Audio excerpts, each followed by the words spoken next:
hikmah yang akan disampaikan oleh guru kita Al-Mafrullah Kiai Haji Zainuddin MZ.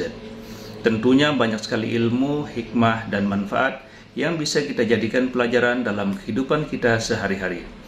Berikut ini mari langsung saja kita simak bersama isi tausiah beliau. Selamat mendengarkan.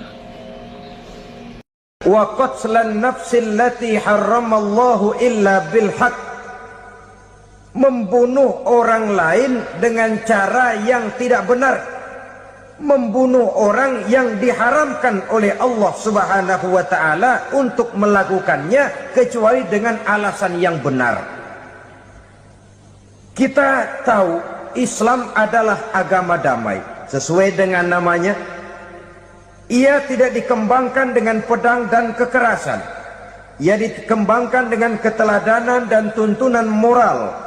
Oleh karena Islam bukan agama kekerasan, Islam pun tidak mementingkan dan mengajarkan kekerasan kecuali dengan alasan yang benar dan bisa dipertanggungjawabkan.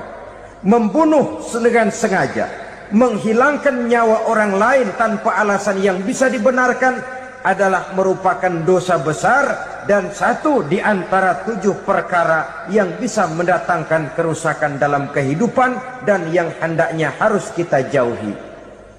Saudara-saudara kaum muslimin rahimakumullah, beberapa waktu yang lalu di sebuah kota kecil yang indah bernama New Auckland. Saudara tahu New Auckland? Tuh dari Gunung Kidul masih ngidul lagi.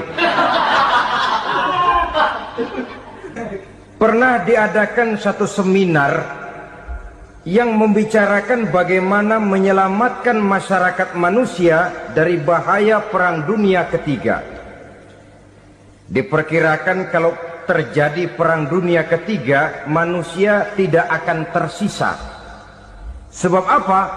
Pada waktu itu cadangan nuklir yang dimiliki oleh bersama Amerika dan Rusia konon sudah sanggup memusnahkan 6 miliar manusia pada saat jumlah manusia baru 5 miliar. Jadi kelebihan nuklir dunia ini. Kalau terjadi Perang Dunia Ketiga, sulit manusia untuk tersisa. Maka dibahaslah di dalam seminar itu, wah, supaya tidak terjadi Perang Dunia Ketiga, maka perlombaan membuat senjata-senjata canggih, alat-alat pembunuh modern harus segera dibatasi. Dibahas, tidak mungkin kita membatasi perlombaan membuat senjata. Kenapa? Makin maju ilmu dan teknologi, makin canggih senjata yang ditemukan.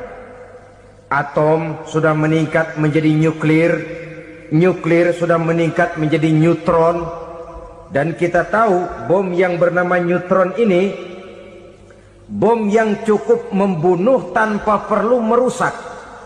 Artinya kalau dia diledakkan di kota kita ini, bangunan utuh, jembatan tidak ambruk, rumah-rumah tetap berdiri, tapi semua yang bernama hidup mati. Itu katanya lebih sopan dari bom atom.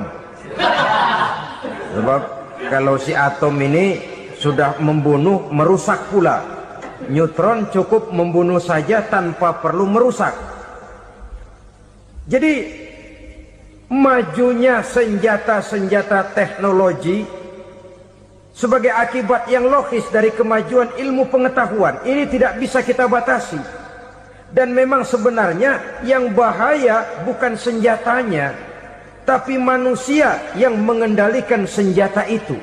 Mereka kembali kepada prinsip the man behind the gun.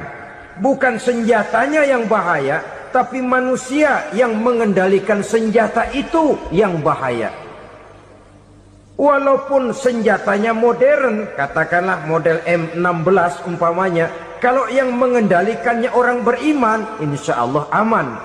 Tapi biar megang cuma senapan angin, kalau yang megang orang brutal, ngeri kita deket-deket.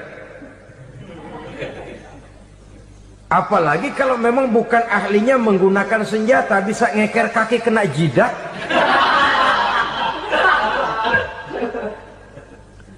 Mereka kembali kepada prinsip lama yang tetap baru, bukan senjatanya yang harus dibatasi, manusia yang mengendalikan senjata itu yang perlu dibicarakan. Nah, kalau begitu, agar manusia tidak mempergunakan senjata sewenang-wenang, apa yang harus kita lakukan?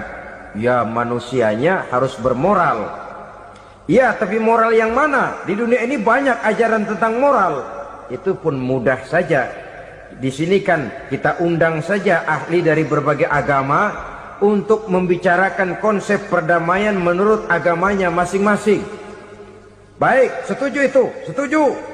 Maka tampillah para ahli agama, mereka kembali kepada prinsip moral daripada konsep yang terkandung di dalam ajaran agama untuk menegakkan perdamaian. Mula-mula naiklah ahli dari agama Hindu, dibacakan konsep perdamaian menurut ajaran agama Hindu, bahwa untuk damai manusia harus meninggalkan nafsu keduniaannya, menempuh samsara dan sebagainya untuk mencapai nirwana, menjauhi kemegahan dan kemewahan dunia. Ini lalu dibahas, rasanya juga tidak mungkin ini. Kemudian dari agama Nasrani, bahwa untuk damai manusia harus menciptakan sifat kasih sayang. Kalau ditampar pipi kiri, berikan pipi yang kanan. Kalau diberikan selendang, berikan baju. Nanti orang kasihan, lalu dia tidak akan nampar lagi. Ketika ini dibahas, ternyata rasanya pun tidak mungkin bisa diterima. Karena apa? Di zaman sekarang orang ditampar pipi kiri, dikasih pipi kanan. Bukan kasihan, gemes. Damai belum tentu, bonyok udah jelas. Lalu ketika dibacakan konsep perdamaian menurut Quran, di mana disampaikan ayat wa jazaa'u sayyi'atin sayyi'atun misluha faman afa wa aslaha fa ajruhu 'ala Allah. Balasan terhadap satu kejahatan adalah kejahatan yang seimbang, tetapi barang siapa yang memberi maaf dan mencari jalan damai, itulah yang terbaik dan akan mendapat pahala dari Allah Subhanahu wa ta'ala. Kamu tidak salah ditampar pipi kirimu, tampar lagi pipi kirinya sekeras dia menampar pipi kirimu. Nanti orang tidak mau menampar kita karena dia tahu kalau dia tampar kita, dia akan menderita tamparan sekeras dia menampar kita. Akan terjadilah prinsip saling hormat menghormati, tidak saling ganggu, tidak saling usil, tidak saling jahil. Atas dasar ini perdamaian bisa ditegakkan.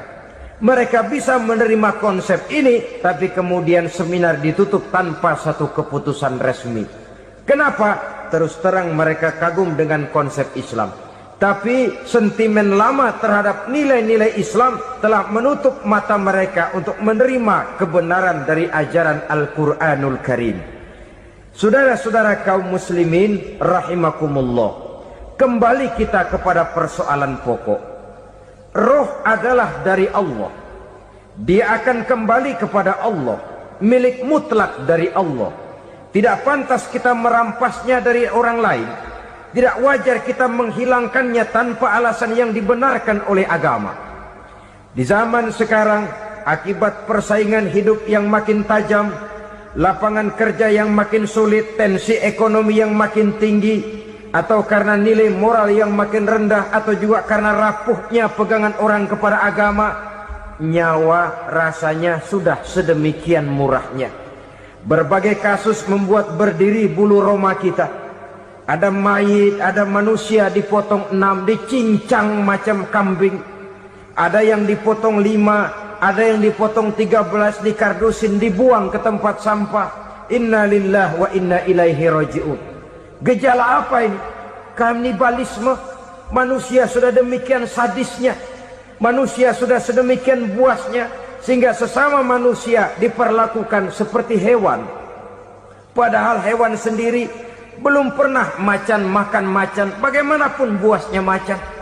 Belum pernah serigala memakan serigala, bagaimanapun brutalnya serigala. Tetapi manusia makan manusia di zaman sekarang kadang jadi kenyataan dalam kehidupan kita. Kadang persoalannya remeh saja, soal uang 200 perak, pisau bicara, nyawa melayang. Soal rokok sebatang, celurit bicara, nyawa melayang. Soal-soal yang sama sekali tidak prinsip, begitu mudah kita menghilangkan nyawa orang lain. Padahal Nabi pernah memperingatkan, apabila dua orang muslim sudah berkelahi dan berbunuh-bunuhan, al-qatil wal maqtul finnar, yang membunuh dan yang terbunuh dua-duanya neraka. Sahabat heran, ya Rasul, kalau yang membunuh masuk neraka itu sih wajar, tapi yang terbunuh kenapa neraka juga? Beliau menjawab, dua-duanya sudah punya niat untuk saling membunuh. Niatnya itu yang diponten. Yang terbunuh cuman lagi apes aja, keduluan dia. Umpama tidak terbunuh, pasti dia yang akan membunuh. Oleh karenanya al-qatil wal maqtul, yang membunuh dan yang dibunuh finnar, dua-duanya masuk ke dalam neraka. Islam menghormati kehidupan, tidak hanya terbatas kepada sesama muslim, orang-orang yang berlainan agama pun yang mau hidup berukun, damai, berdampingan dengan umat Islam, jiwa mereka, darah mereka dilindungi oleh nilai-nilai Islam yang disebut dengan kafir zimmi ini. Mengganggu mereka sama saja dengan mengganggu aku, kata Nabi. Jadi oleh karena itu, sayangilah sesama. Kehidupan adalah anugerah Allah, bukan wewenang kita untuk mencabutnya dari orang lain, bukan wewenang kita untuk merampas dan menghilangkannya dari orang lain. Apa yang tidak enak terjadi pada diri kita, begitu pula lah apabila terjadi pada diri orang lain. Sehingga Nabi mengatakan, la yu'minu ahadukum hatta yuhibba li akhihi ma yuhibbu li nafsihi. Belum dikatakan beriman seseorang kamu apabila dia belum mencintai saudaranya seperti ia mencintai dirinya sendiri. Apa yang enak dirasakan oleh orang lain, enak juga dirasakan oleh dia. Mengukur orang lain dengan diri sendiri. Kalau orang lain tanpa salah saya fitnah, kalau saya tanpa salah difitnah orang, enak apa enggak? Enggak, orang lain juga begitu. Kalau orang lain tanpa salah saya tempeleng kepalanya, enak apa tidak? Tidak. Orang lain juga begitu. Yang tidak enak terjadi pada diri kita, tentu tidak enak juga kalau terjadi pada orang lain. Mengukur orang lain dengan diri sendiri, sehingga tidak timbul sifat egois, tidak menari di atas bangkai orang lain, tidak mendirikan kebahagiaan di atas untayan air mata orang lain. Sehingga dengan demikian saudara-saudara, dia bisa menghormati kehidupan, menghormati orang lain sebagaimana dia ingin dihormati. Untuk menghancurkan nilai-nilai iman, dibanjiri kita dengan paham-paham yang merusak dan mendangkalkan akidah, baik ia bernama materialisme, baik ia bernama sekularisme, baik ia bernama banjirnya maksiat dan munkarat, baik ia bernama banjirnya peradaban dan kebudayaan yang menghancurkan moral daripada anak-anak kita. Sedikit demi sedikit melenturkan dan melunturkan nilai-nilai keimanan kita, untuk kemudian pada waktunya nilai iman itu akan bertukar dan berganti menjadi nilai syirik kepada Allah Subhanahu wa ta'ala. Atau pada sisi lain, menjadikan yang selain Allah sebagai tujuan akhir daripada kehidupan kita. Sedangkan kita sama-sama maklum bahwa di dalam pandangan agama Islam, dosa yang tidak berampun, dosa yang terbesar, termasuk dalam kategori bapak moyangnya dosa, tidak lain adalah syirik, yakni menyekutukan Allah Subhanahu wa ta'ala. Pola penghancuran iman ini memang berstrategi. Ditawarkan kita kepada paham materialisme, paham kebendaan, di mana otak menempati urutan sebagai ranking pertama, Tuhan jatuh pada urutan kedua. Lalu menyusul kepada paham sekularisme, Allah dipisahkan dari seluruh kegiatan hidup ini. untuk pada gilirannya menjadikan yang selain Allah sebagai tujuan akhir daripada seluruh kegiatan hidup kita. Oleh karenanya, kewajiban menjaga nilai-nilai iman ini merupakan kewajiban yang mulia tetapi berat, tidak hanya untuk kita, tetapi juga bagaimana mewariskannya kepada anak-anak kita, generasi yang akan datang. Orang-orang tua bijaksana yang diceritakan di dalam Al-Quran, kalau sudah berpikir tentang anak-anaknya, pertanyaan yang paling mereka risaukan ialah, ma ta'buduna min ba'di. Anakku, kalau pada satu saat aku, ayahmu sudah tidak ada lagi di dunia ini, meninggalkan kamu semua, ma ta'buduna min ba'di, apa yang akan kamu sembah nak? Jikalau sekarang ayahmu masih mau ke masjid, masih mau melakukan rukuk dan sujud, masih beribadah menyembah Allah Subhanahu wa ta'ala, kalau orang tuamu sudah tidak ada, ma ta'buduna min ba'di, masihkah engkau mau datang ke masjid? Masihkah engkau mau rukuk dan sujud? Masihkah engkau mau menyembah Allah Subhanahu wa ta'ala? Pertanyaan ini yang dipikirkan oleh Nabi Yakub kepada putra-putranya. Pertanyaan ini yang diteruskan oleh Nabi Ibrahim kepada anak-anaknya.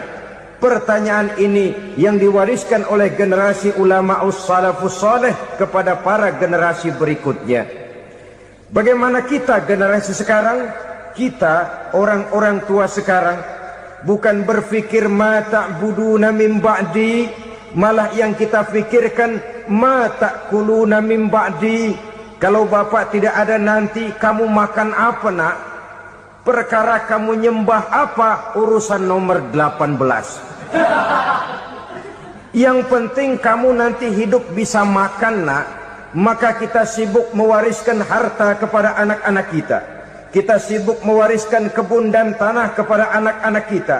Kita sibuk mewariskan pabrik kepada anak-anak kita. Sementara kita lupa mewariskan intan yang paling mahal, mewariskan mutiara yang paling berharga, yaitu nilai iman kepada Allah Subhanahu wa ta'ala. Alangkah baiknya apabila warisan harta, warisan tanah dan kebun, warisan rumah dan pabrik didasari lebih dahulu dengan mewariskan nilai iman kepada Allah Subhanahu wa ta'ala. Sebagai orang-orang tua, kita boleh bersedih kalau anak kita tidak mengerti komputer. Kita boleh bersedih kalau anak kita tidak mengerti matematika. Kita boleh bersedih kalau anak kita tidak mengerti bahasa Inggris. Tapi sewajarnya lebih bersedihlah kita orang tua jikalau mempunyai anak yang tidak kenal Allah sebagai Tuhannya, yang kemudian tidak mau rukuk dan sujud kepada Allah Tuhannya. Itulah kemalangan yang paling malang bila kita meninggalkan generasi yang tidak bertauhid kepada Allah Subhanahu wa ta'ala. Betapapun anak kita tidak ngerti komputer, saudara, paling-paling kerugiannya cuma kerugian dunia. Masuk dia ke alam barzakh, munkar nakir tidak akan sempat tanya kau belajar komputer apa tidak. Kumpul dia di padang mahsyar, malaikat juga tidak akan tanya matematikamu nilainya berapa.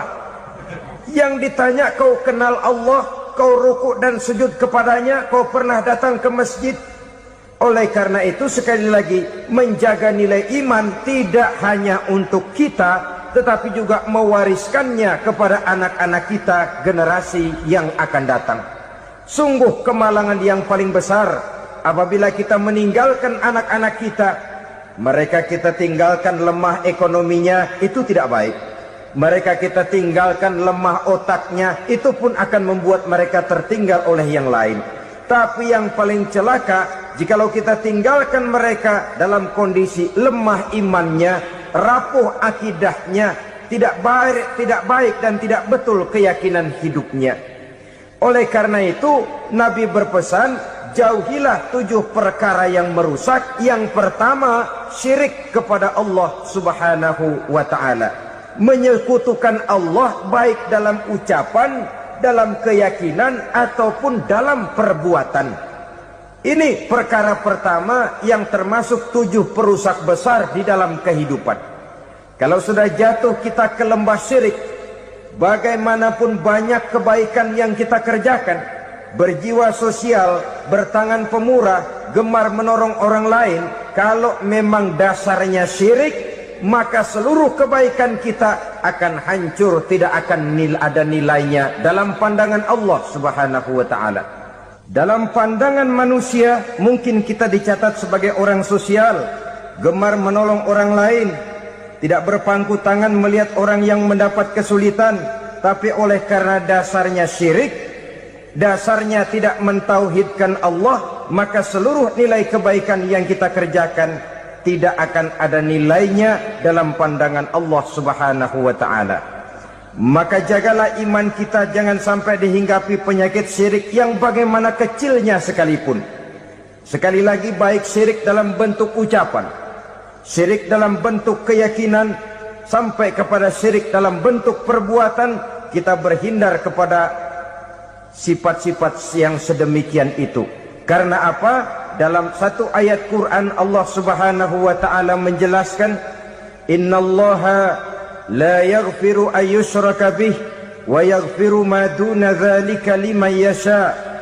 Allah tidak akan memberi ampun kepada orang-orang yang menyekutukannya, tapi Allah masih mau memberikan ampun kepada dosa-dosa yang selain itu bagi orang-orang yang dikehendakinya.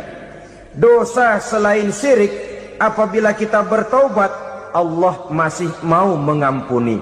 Tapi kalau sudah jatuh ke tempat syirik, itu sudah dosa yang tidak berampun. Taubatnya tidak lain melepas syirik, kembali kepada tauhid, berkeyakinan bahwa hanya ada Allah Subhanahu wa ta'ala, Tuhan satu-satunya yang lam yalid wa lam yulad wa lam yakul lahu kufuwan ahad. Tidak beranak, tidak pula diperanakkan, dan tidak satupun yang dapat menyerupai Tuhan Allah Subhanahu wa ta'ala. Saudara-saudara kaum muslimin rahimakumullah, bahwa kita di zaman sekarang memang tidak menyembah berhala, ya. Bahwa kita tidak berterang-terangan mengatakan Tuhan lebih dari satu, memang. Bahwa kita tidak berkeyakinan Tuhan itu punya anak atau diperanakkan, tentu. Tapi dalam perbuatan dan i'tiqad, kita kadang-kadang jatuh tanpa kita sadari ke tempat yang bernama syirik ini. Oleh karenanya, di zaman di mana teknologi makin canggih, di mana kemajuan pembangunan makin menjangkau berbagai aspek kehidupan, diperlukan keseimbangan antara kemajuan fisik material dengan kemajuan mental spiritual. Apabila tidak ada keseimbangan, yang terwujud tentulah kepincangan, yang diawali dengan pincangnya cara kita berpikir, sehingga pada akhirnya akan mengarah kepada pincangnya cara kita berbuat dan bertindak di dalam kehidupan kita. Oleh karena itu, Nabi berpesan, jauhilah sifat syirik, karena syirik merupakan dosa yang teramat besar. Ini sifat merusak yang pertama. Yang kedua, kata Nabi, wasihra, jauhilah sihir. Sihir ini juga termasuk perkara yang merusak kehidupan. Kita semua sama-sama maklum bahwa sihir sebenarnya bukan persoalan baru. Sejak sebelum datang Islam, sihir itu sudah ada.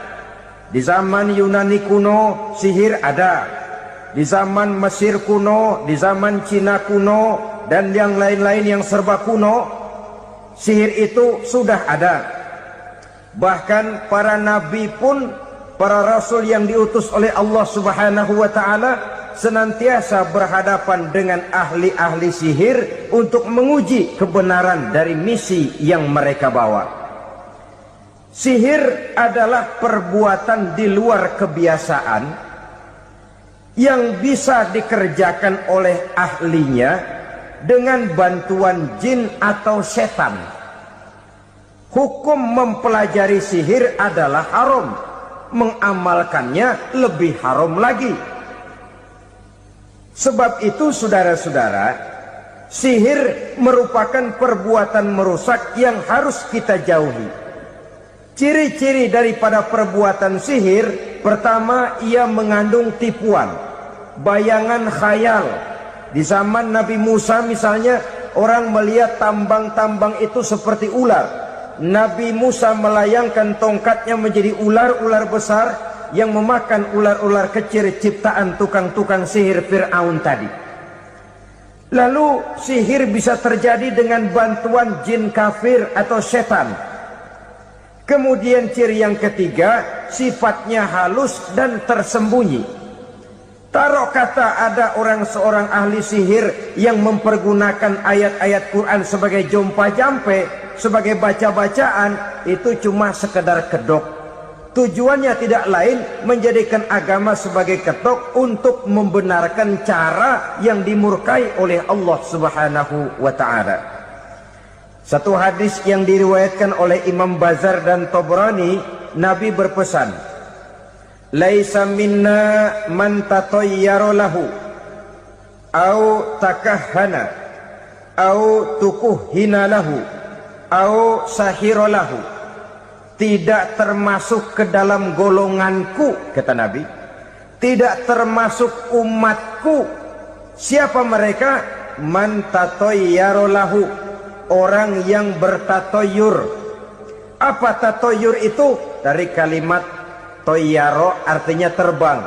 Toir biasa diartikan dengan burung. Tatoyaro percaya kepada suara-suara burung. Man tatayyara lahu, mempercayai, meyakini dengan benar-benar kepada suara beburungan. Kan suka ada itu, nah bunyi burung tuh, maling liwat. Maling liwat.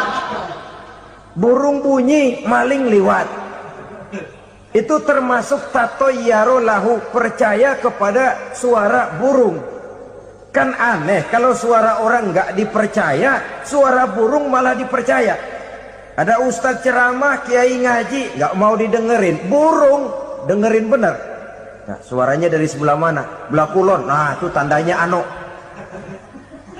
Habis dihitung-hitung. Itu termasuk tatayyara lahu. Au takahana, atau bertenung, au tukuhina, atau minta ditenungkan, au sahirolahu, atau melakukan perbuatan sihir atau minta disihirkan. Laisa minna, tidak termasuk ke dalam golonganku, kata Nabi. Sehingga dengan demikian saudara-saudara, menghadapi sihir dengan sihir sekalipun termasuk perbuatan yang tidak diajarkan oleh agama. Kita kan mempelajari sihir untuk jaga diri. Tidak apa-apa, yang dilarang mengamalkannya, dilarang juga mempelajarinya. Sebab orang kalau sudah mengetahui, biasanya lalu terangsang untuk mencoba. Kalau percobaannya berhasil, biasanya terangsang untuk coba lagi dan coba lagi. Pada akhirnya ketagihan, lalu beralih menjadi profesi, apalagi itu nanti bisa mendatangkan hasil uang. Saudara-saudara kaum muslimin rahimakumullah, kita manusia makhluk nyata. Kita hidup di alam nyata, terikat oleh sunnatullah, causality. Oleh karenanya, bagi kita keyakinan yang penuh, keikhlasan di dalam bertuhankan Allah, penyerahan diri sepenuhnya hanya kepadanya, itu sudah merupakan obat penangkal yang sangat ampuh agar kita tidak terkena penyakit-penyakit yang dibuat oleh setan dan para pembantunya. Sehingga beberapa ayat Quran mengajarkan, misalnya a'udzu bikalimatillahi tammati min syarri ma khalaq, atau bismillazi la yadurru ma'asmihi syai'un fil ardi wala fis sama, dengan menyebut nama Allah yang tidak bisa mendatangkan bahaya sedikit pun, dari baik yang datang dari langit maupun yang datang dari bumi. Jiwa yang kosong dari keyakinan yang penuh kepada Allah, jiwa yang penuh was-was dan ragu-ragu, itu yang mudah terserang oleh penyakit-penyakit yang dikerjakan oleh para tukang-tukang sihir, yaitu oleh setan dan seluruh para pembantunya. Kemudian hadis kedua yang diriwayatkan oleh Imam Ibnu Hibban, Nabi bersabda, la yadkhulul jannata mudminu khamrin wala mu'minu bisihrin wala qati'u rahmin. Tidak masuk surga. Ini Nabi yang bilang, tidak masuk surga. Siapa itu? Pertama, mudminu khamrin, orang yang berkekalan dalam mabuk. Selalu mudminun itu sudah menjadi perbuatan rutinnya, tidak kapok-kapoknya, teler seumur hidup.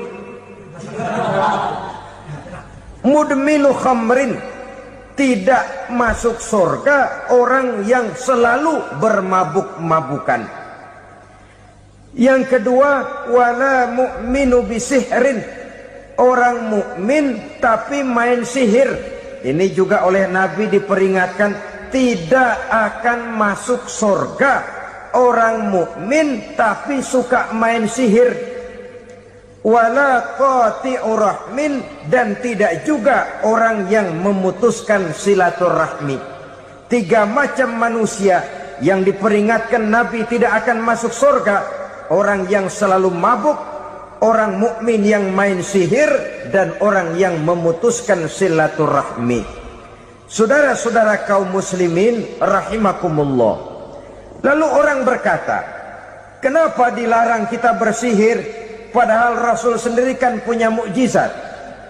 Nah, kita memang harus membedakan antara mukjizat dengan sihir. Dalam kehidupan agama kita kenal ada yang namanya mukjizat, ada yang namanya karomah atau keramat biasa diucapkan, ada yang namanya maunah, ada yang namanya irhas, ada juga yang namanya sihir. Kesemuanya ini berbeda, saudara-saudara. Yang dinamakan mukjizat itu khusus untuk para rasul saja. Satu kejadian luar biasa yang terjadi dilakukan oleh rasul atas izin dari Allah Subhanahu wa taala. Perbedaannya dengan sihir jelas. Sihir dari setan, mukjizat dari Allah. Sihir bisa dipelajari, mukjizat tidak. Sihir umumnya untuk maksud-maksud yang tidak baik, sedangkan mukjizat untuk memperkuat kebenaran yang disampaikan oleh para rasul dan ditentang oleh umatnya. Bahkan kafir Quraisy dahulu menganggap orang-orang ahli sihir itu berada dalam satu posisi yang hina, sehingga mereka mengatakan dan menuduh Nabi Muhammad sebagai tukang sihir. Tuduhan sebagai tukang sihir adalah tuduhan yang sangat aib dan hina. Di tengah masyarakat kufar jahiliyah, kedudukan tukang sihir dipandang sebagai kedudukan yang hina, sehingga mereka mengejek Nabi dengan sebutan tukang sihir. Jadi mukjizat hanya untuk Rasul saja. Kemudian karomah. Karomah ini asal kata dari karomah, kehormatan, kemuliaan yang diberikan Allah kepada hamba-hambanya yang rajin mendekatkan diri kepadanya. Oleh karena ketekunannya melaksanakan ibadah, Allah memberikan keistimewaan kepada orang itu, yang dengan keistimewaannya dia bisa mengerjakan yang tidak bisa dikerjakan oleh orang lain. Karomah hanya bisa dicapai dengan prestasi ibadah. Kalau sihir, mau ibadah apa enggak, asal dia belajar, bersatu dan berteman dengan setan, memenuhi persyaratan-persyaratan setan, biasanya lalu bisa. Sedangkan karomah tidak mungkin terwujud tanpa orang mendekatkan diri sedekat-dekatnya kepada Allah Subhanahu wa ta'ala. Maka kita lihat biasanya orang-orang yang punya ilmu sihir, mukanya rata-rata nggak enak dilihat. Kumuh, jauh dari air wudhu, jauh dari sujud kepada Allah, malah berteman dengan setan, menjadi pelayan-pelayannya setan.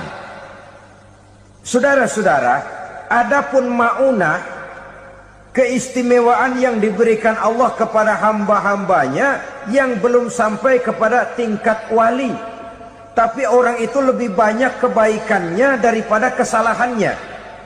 Umpamanya, saudara jalan bertiga di pinggir jalan, saudara ada pada posisi di tengah, lalu bertiga ini ketabrak mobil. Menurut perhitungan saudara mati lebih dahulu, tapi terjadi hal yang aneh, dua teman saudara mati, saudara malah cuma luka dan lecet sedikit saja.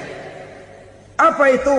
Kalau kita lebih banyak kebaikannya daripada kesalahannya, itu yang dinamakan maunah, pertolongan yang diberikan Allah kepada hamba-hambanya yang lebih banyak kebaikannya daripada kesalahannya. Sedangkan yang dinamakan irhas, kejadian luar biasa pada diri seseorang pada waktu dia masih kecil, yang menunjukkan tanda-tanda keistimewaannya. Itu umumnya pada para nabi pada usia kecilnya sudah ada irhas, tanda-tanda istimewa. Jelas baik mukjizat, karomah, maunah maupun irhas berbeda dengan sihir. Sihir ini jelas saja merupakan bantuan dan persekutuan antara manusia dengan setan. Padahal setan, kata Allah dalam Al-Quran, innahu lakum aduwwum mubin, sesungguhnya setan bagi kamu adalah musuh yang sangat jelas.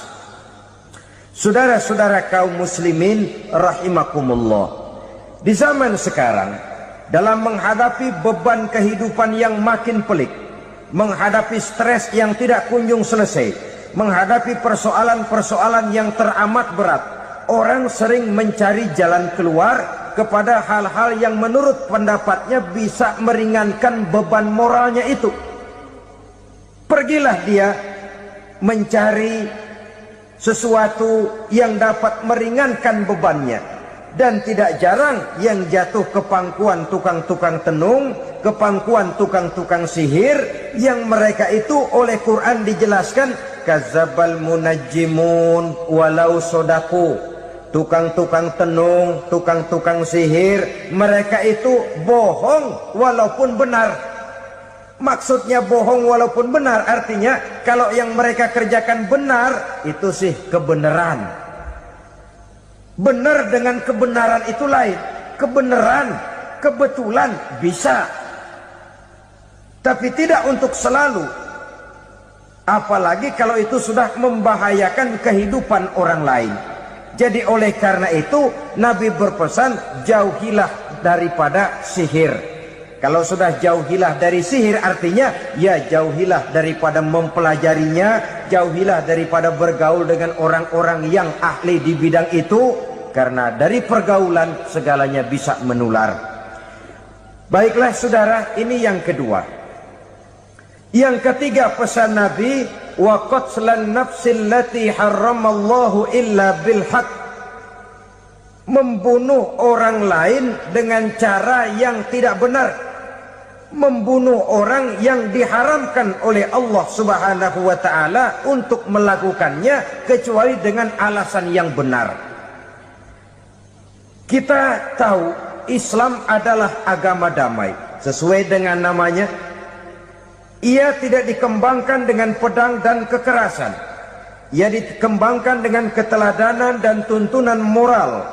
Oleh karena Islam bukan agama kekerasan, Islam pun tidak mementingkan dan mengajarkan kekerasan kecuali dengan alasan yang benar dan bisa dipertanggungjawabkan.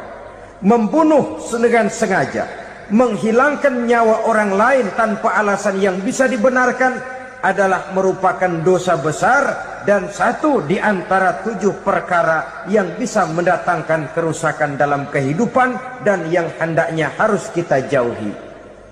Saudara-saudara kaum muslimin rahimakumullah, beberapa waktu yang lalu di sebuah kota kecil yang indah bernama New Auckland. Saudara tahu New Auckland? Tuh dari Gunung Kidul masih ngidul lagi.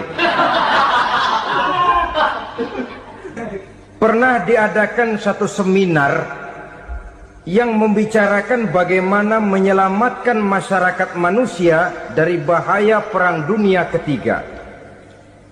Diperkirakan kalau terjadi Perang Dunia Ketiga, manusia tidak akan tersisa. Sebab apa? Pada waktu itu, cadangan nuklir yang dimiliki oleh bersama Amerika dan Rusia konon sudah sanggup memusnahkan 6 miliar manusia pada saat jumlah manusia baru 5 miliar. Jadi kelebihan nuklir dunia ini. Kalau terjadi Perang Dunia Ketiga, sulit manusia untuk tersisa. Maka dibahaslah di dalam seminar itu, wah, supaya tidak terjadi Perang Dunia Ketiga, maka perlombaan membuat senjata-senjata canggih, alat-alat pembunuh modern harus segera dibatasi. Dibahas, tidak mungkin kita membatasi perlombaan membuat senjata. Kenapa? Makin maju ilmu dan teknologi, makin canggih senjata yang ditemukan. Atom sudah meningkat menjadi nuklir, nuklir sudah meningkat menjadi neutron, dan kita tahu bom yang bernama neutron ini bom yang cukup membunuh tanpa perlu merusak.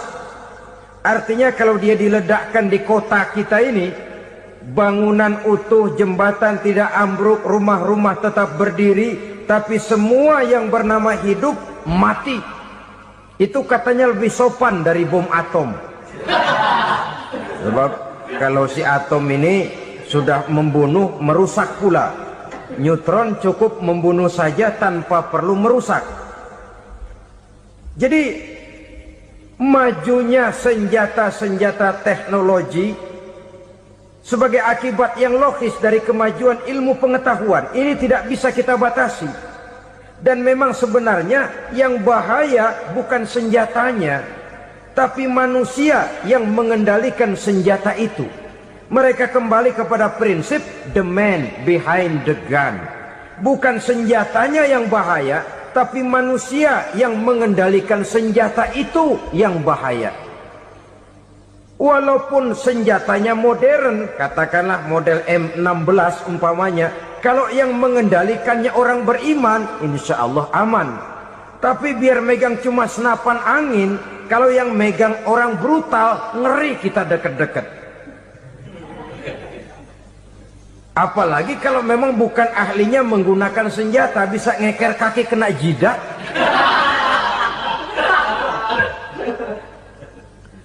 Mereka kembali kepada prinsip lama yang tetap baru, bukan senjatanya yang harus dibatasi, manusia yang mengendalikan senjata itu yang perlu dibicarakan. Nah, kalau begitu, agar manusia tidak mempergunakan senjata sewenang-wenang, apa yang harus kita lakukan?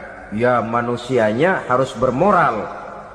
Ya, tapi moral yang mana? Di dunia ini banyak ajaran tentang moral. Itu pun mudah saja. Di sini kan kita undang saja ahli dari berbagai agama untuk membicarakan konsep perdamaian menurut agamanya masing-masing. Baik, setuju itu? Setuju. Maka tampillah para ahli agama, mereka kembali kepada prinsip moral daripada konsep yang terkandung di dalam ajaran agama untuk menegakkan perdamaian. Mula-mula naiklah ahli dari agama Hindu, dibacakan konsep perdamaian menurut ajaran agama Hindu, bahwa untuk damai manusia harus meninggalkan nafsu keduniaannya, menempuh samsara dan sebagainya untuk mencapai nirwana, menjauhi kemegahan dan kemewahan dunia. Ini lalu dibahas, rasanya juga tidak mungkin ini. Kemudian dari agama Nasrani, bahwa untuk damai manusia harus menciptakan sifat kasih sayang. Kalau ditampar pipi kiri, berikan pipi yang kanan. Kalau diberikan selendang, berikan baju. Nanti orang kasihan, lalu dia tidak akan nampar lagi. Ketika ini dibahas, ternyata rasanya pun tidak mungkin bisa diterima. Karena apa? Di zaman sekarang orang ditampar pipi kiri, dikasih pipi kanan. Bukan kasihan, gemes. Damai belum tentu, bonyok udah jelas. Lalu ketika dibacakan konsep perdamaian menurut Quran, di mana disampaikan ayat wa jazaa'u sayyi'atin sayyi'atun misluha faman afa wa aslaha fa ajruhu 'ala Allah. Balasan terhadap satu kejahatan adalah kejahatan yang seimbang, tetapi barang siapa yang memberi maaf dan mencari jalan damai, itulah yang terbaik dan akan mendapat pahala dari Allah Subhanahu wa ta'ala. Kamu tidak salah ditampar pipi kirimu, tampar lagi pipi kirinya sekeras dia menampar pipi kirimu. Nanti orang tidak mau menampar kita karena dia tahu kalau dia tampar kita, dia akan menderita tamparan sekeras dia menampar kita. Akan terjadilah prinsip saling hormat menghormati, tidak saling ganggu, tidak saling usil, tidak saling jahil. Atas dasar ini perdamaian bisa ditegakkan. Mereka bisa menerima konsep ini, tapi kemudian seminar ditutup tanpa satu keputusan resmi. Kenapa? Terus terang mereka kagum dengan konsep Islam, tapi sentimen lama terhadap nilai-nilai Islam telah menutup mata mereka untuk menerima kebenaran dari ajaran Al-Quranul Karim. Saudara-saudara kaum muslimin rahimakumullah, kembali kita kepada persoalan pokok. Roh adalah dari Allah, dia akan kembali kepada Allah, milik mutlak dari Allah. Tidak pantas kita merampasnya dari orang lain. Tidak wajar kita menghilangkannya tanpa alasan yang dibenarkan oleh agama. Di zaman sekarang, akibat persaingan hidup yang makin tajam, lapangan kerja yang makin sulit, tensi ekonomi yang makin tinggi, atau karena nilai moral yang makin rendah, atau juga karena rapuhnya pegangan orang kepada agama, nyawa rasanya sudah sedemikian murahnya. Berbagai kasus membuat berdiri bulu roma kita. Ada mayit, ada manusia dipotong 6, dicincang macam kambing. Ada yang dipotong 5, ada yang dipotong 13, dikardusin, dibuang ke tempat sampah. Inna lillahi wa inna ilaihi raji'un. Gejala apa ini? Kanibalisme. Manusia sudah demikian sadisnya, manusia sudah sedemikian buasnya, sehingga sesama manusia diperlakukan seperti hewan. Padahal hewan sendiri belum pernah macan makan macan, bagaimanapun buasnya macan. Belum pernah serigala memakan serigala, bagaimanapun brutalnya serigala. Tetapi manusia makan manusia di zaman sekarang kadang jadi kenyataan dalam kehidupan kita. Kadang persoalannya remeh saja, soal uang 200 perak, pisau bicara, nyawa melayang. Soal rokok sebatang, celurit bicara, nyawa melayang. Soal-soal yang sama sekali tidak prinsip, begitu mudah kita menghilangkan nyawa orang lain. Padahal Nabi pernah memperingatkan, apabila dua orang muslim sudah berkelahi dan berbunuh-bunuhan, al-qatil wal maqtul finnar, yang membunuh dan yang terbunuh dua-duanya neraka. Sahabat heran, ya Rasul, kalau yang terbunuh, kalau yang membunuh masuk neraka itu sih wajar, tapi yang terbunuh kenapa neraka juga? Beliau menjawab, dua-duanya sudah punya niat untuk saling membunuh. Niatnya itu yang diponten. Yang terbunuh cuman lagi apes aja, keduluan dia. Umpama tidak terbunuh, pasti dia yang akan membunuh. Oleh karenanya al-qatil wal maktul, yang membunuh dan yang dibunuh finnar, dua-duanya masuk ke dalam neraka. Islam menghormati kehidupan, tidak hanya terbatas kepada sesama muslim, orang-orang yang berlainan agama pun yang mau hidup berukun, damai, berdampingan dengan umat Islam, jiwa mereka, darah mereka dilindungi oleh nilai-nilai Islam yang disebut dengan kafir zimmi ini. Mengganggu mereka sama saja dengan mengganggu aku, kata Nabi. Jadi oleh karena itu, sayangilah sesama. Kehidupan adalah anugerah Allah, bukan wewenang kita untuk mencabutnya dari orang lain, bukan wewenang kita untuk merampas dan menghilangkannya dari orang lain.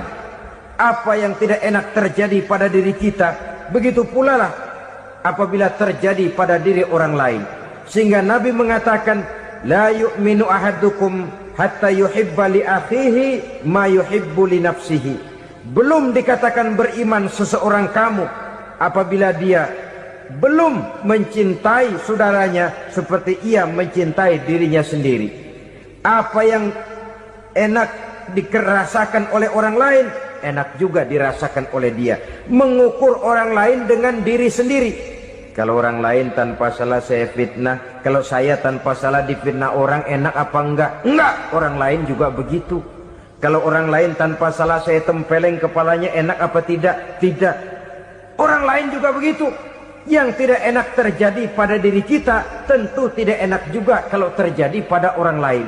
Mengukur orang lain dengan diri sendiri, sehingga tidak timbul sifat egois, tidak menari di atas bangkai orang lain, tidak mendirikan kebahagiaan di atas untayan air mata orang lain. Sehingga dengan demikian saudara-saudara, dia bisa menghormati kehidupan, menghormati orang lain sebagaimana dia ingin dihormati. Inilah perbuatan ketiga yang merusak, membunuh orang lain dengan yang diharamkan Allah tanpa alasan yang benar. Yang ketiga. Kemudian yang keempat, perbuatan merusak wa aklar riba, makan riba. Hidup adalah tolong menolong. Bahasa kerennya take and give katanya. Saling memberi dan saling menerima. Nabi mengajarkan, man kuraba kurbatan min kurabid dunia karaballahu lahu kurbatan min kurabi yaumal qiyamah.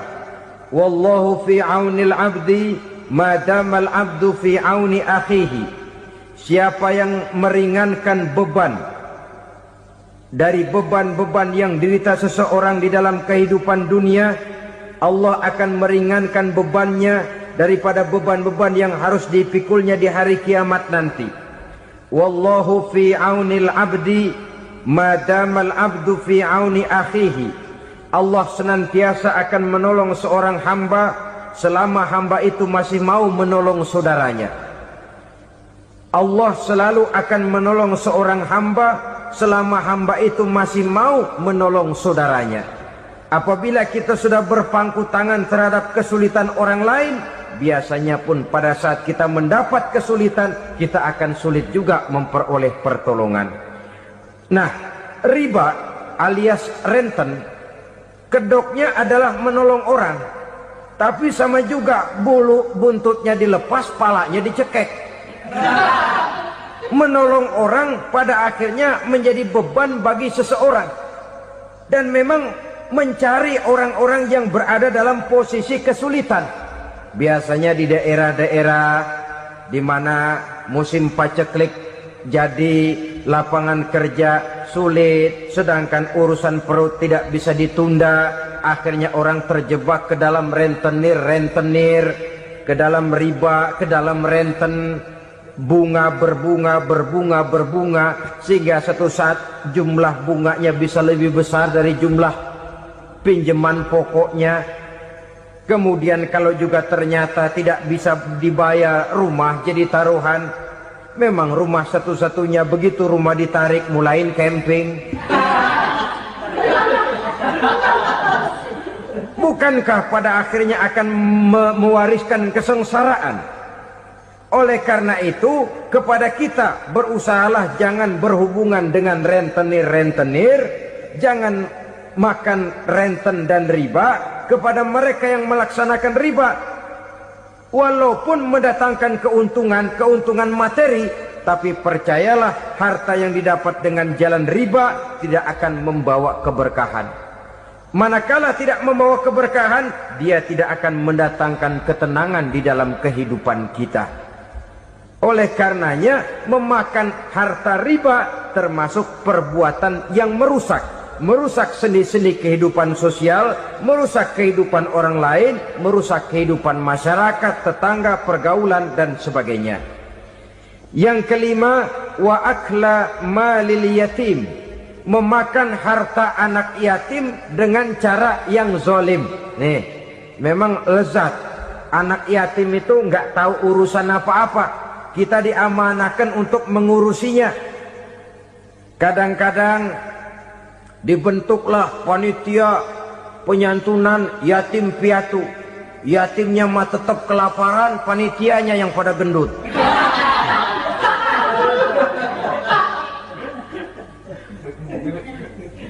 Padahal memakan harta anak yatim termasuk perbuatan dosa besar, dan menjantuni yatim merupakan perbuatan mulia. Nabi mengatakan, ana wa kafilul yatim kahataini yaumal qiyamah. Aku dan orang-orang yang menyantuni anak yatim seperti dua jari ini pada hari kiamat nanti. Dekat sekali. Jikalau ingin di hari akhir nanti dekat dengan Rasul, bersahabatlah dengan anak-anak yatim. Jadilah pengurus anak-anak yatim. Bangunlah panti-panti asuhan yatim. Pada saat bapak ibunya meninggal, kitalah yang menjadi orang tuanya. Bahkan sedemikian besar perhatian Islam terhadap anak-anak yatim ini, sehingga Quran memberikan peringatan, ara'aital ladzi yukadzibu bid-din fadzalikal ladzi yad'ul yatim wa la yahuddu ala ta'amil miskin. Tahukah kamu siapa orang yang mendustakan agama, beragama tapi dianggap dusta, salatnya dusta, puasanya dusta karena agamanya sudah berdusta. Siapa mereka? Fadzalikal ladzi yad'ul yatim, orang yang menyia-nyiakan anak yatim, wala yahuddu ala ta'amil miskin, dan tidak pernah memberi makan kepada orang-orang yang menderita kemiskinan. Menyia-nyiakan, meninggalkan anak yatim termasuk perbuatan yang divonis kita sebagai orang yang mendustakan agama. Saudara-saudara kaum muslimin rahimakumullah, maka sangat dicela mengeksploitir anak-anak yatim, menjadikan mereka sebagai kedok untuk mencari kekayaan pribadi. Tetapi jikalau ikhlas, ganjarannya sangat besar, nilai pahalanya sangat besar. Menyantuni yatim tidak hanya setahun sekali. Kalau Muharram pakai istilah lebaran yatim, dibentuklah panitia, diberilah beras, uang 4-5 ribu rupiah, alhamdulillah. Tapi jangan lupa, si yatim tidak hidup cuma satu hari. Dia tidak hidup cuma di bulan Muharram saja. Dia hidup 12 bulan dalam setahun. Sebagaimana anak-anak yang lain, dia juga berhak punya masa depan. Dia juga berhak menikmati bangku sekolah. Dia berhak mengenyam arti dan makna pendidikan. Dia berhak membekali diri dengan ilmu dan pengetahuan, seperti halnya anak-anak yang lain. Maka kita yang diberikan keluasan oleh Allah, ingatlah itu, bersahabatlah dengan anak-anak yatim, santuni mereka. Perkara setahun sekali di bulan Muharram, alhamdulillah, itu bagus, bin Thayyib alias baik. Tapi tentu dan tentu sekali lagi, si yatim tidak hanya hidup di bulan Muharram. Dia hidup 12 bulan dalam setahun, 24 jam di dalam sehari. Oleh karenanya, menyia-nyiakan mereka pada saat posisi kita memang mampu akan memojokkan kita dalam satu posisi di mana kita dianggap sebagai orang yang mendustakan agama, memakan harta anak yatim dengan cara yang zalim. Bapaknya udah meninggal, kebunnya lebar, anaknya dikelecehin. Nah, dah kamu nggak usah pusing, nanti saya yang ngurus. Akhirnya bukan ngurus, nguras. Si yatim mungkin tidak tahu bahwa dia disia-siakan, haknya diambil, miliknya dizalimi. Tapi Allah yang akan membalasnya dengan seadil-adilnya. Maka makan harta anak yatim biasanya balasannya tokcer bin paten. Nggak banyak selang tempo itu, nggak percaya cobain dah. Nyobain aja kan nggak bayar, umpama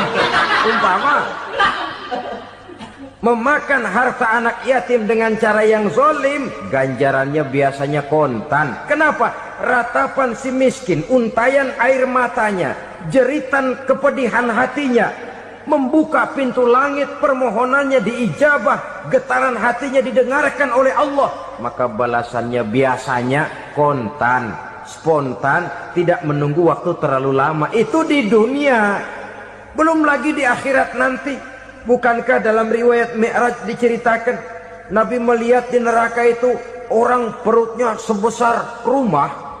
La haula wala quwata. Itu perut kayak rumah, bagaimana jalannya tuh orang? Dan memang gak jalan, diseret-seret oleh malaikat di neraka itu. Hancur perutnya, amburadul itu perut. Berantakan isinya, dibulatkan lagi, diseret lagi, hancur lagi, dibulatkan lagi. Sampai Nabi tanya, orang itu begitu berat siksanya kenapa ya Jibril? Itu Muhammad, waktu di dunia dulu rakus banget makan harta anak yatim. Begitu vonisnya, begitu menyedihkan nasibnya di akhirat.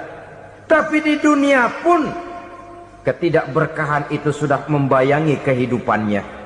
Oleh karena itu, kepada saudara-saudara yang mendapat titipan anak yatim, berbahagialah, karena semulia-mulia rumah adalah rumah yang di dalamnya ada anak yatim yang disantuni.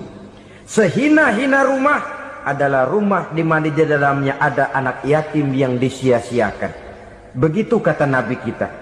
Rumah yang paling mulia dalam pandangan Allah, rumah yang di dalamnya ada anak yatim yang disantuni. Rumah yang paling hina dalam pandangan Allah, rumah yang di dalamnya ada anak yatim yang nasibnya disia-siakan. Subhanallah, sangat luar biasa tausiah yang sudah disampaikan oleh guru kita Al-Maghfurullah Kiai Haji Zainuddin MZ. Sahabat beriman yang dimuliakan Allah, tetaplah di channel ini karena masih banyak lagi hal-hal menarik yang akan disampaikan oleh guru kita Al-Maghfurullah Kiai Haji Zainuddin MZ. Maka dari itu tetaplah di channel ini dan mari kita lanjutkan kembali. Selamat mendengarkan. Berbahagialah saudara apabila menjadi penyantun anak-anak yatim, pelindung mereka, sehingga mereka mempunyai masa depan sebagaimana anak-anak lainnya. Rasulullah sendiri sedemikian peka terhadap keadaan anak-anak yatim karena beliau sendiri memang mengalami umur 6 bulan dalam kandungan ibu, beliau sudah ditinggalkan oleh ayahnya. Pada saat berusia 6 tahun ibu sudah meninggal. Yatim piatu dalam usia di mana beliau sedang perlu belas kasih seorang ibu dan pengertian seorang bapa. Kepekaan itu lalu timbul, bahkan kemudian sampai kepada beliau berkata, aku dan orang yang menyantuni anak yatim seperti jari tengah dan jari telunjuk di hari akhirat nanti. Sedemikian dekatnya. Baiklah ya, jadi yang kelima, memakan harta anak yatim. Jauhi karena ini perbuatan yang merusak. Yang keenam, watawalli yaumaz zahfi, melarikan diri pada hari pertempuran. Apa ini? Khianat. Tidak konsekuen dengan konsep perjuangan. Pada mulanya keras benar teriak, berantas korupsi, ganyang korupsi. Cuma karena belum dapat giliran. Begitu dia naik dapat kesempatan, korupsinya lebih edan dari yang diteriakinya. Ini termasuk tawalli yaumaz zahfi, berpaling pada hari peperangan. Di saat menghadapi musuh, kalau belum kelihatan musuh, teriaknya nyaring bener. Jangan takut demi kebenaran sampai titik darah yang paling penghabisan. Musuh belum kelihatan. Begitu musuh sudah kelihatan, paling dulu lari ke belakang. Kalau diajak berjuang ada saja alasannya. Sehingga Quran memberikan peringatan kepada kita semua. Mengapa kamu ini berat? Kalau sudah diajak berjuang di jalan Allah, kakimu seperti terhunjam berakar di perut bumi.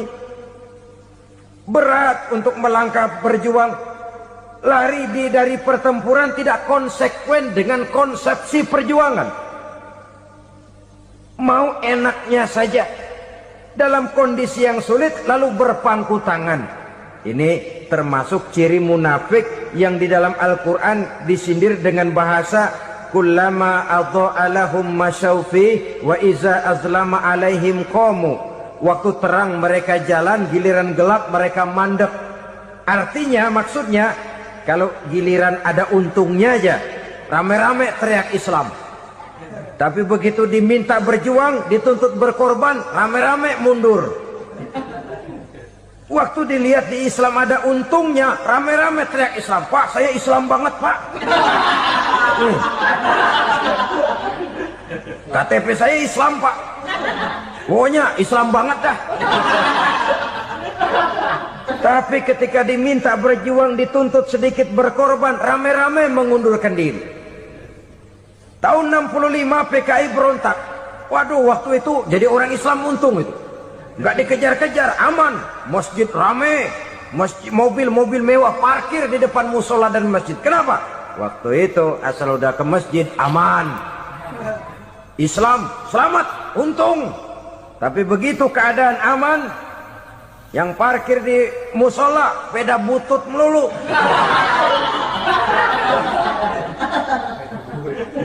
Waktu terang mereka jalan, waktu gelap mereka berhenti.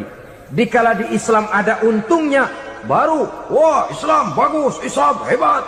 Tapi waktu dilihat ada kerugian, jangan bawa-bawa Islam dah. Jangan bicara soal Islam, ini kan bukan soal agama. Bukan soal agama. La haula wa la quwata illa billah. Beragama kita ambil talfik fid din, mengambil yang enteng-enteng saja dalam urusan beragama ini. Tidak konsekuen kita dengan Islam kita. Seolah kita mau memilih mana yang terasa cocok sama selera kita, kita teriak Islam. Beratan aja dikit, rame-rame berpaling. Itu termasuk tawalli yaumaz zahfi, para pengkhianat mental-mental hipokrit.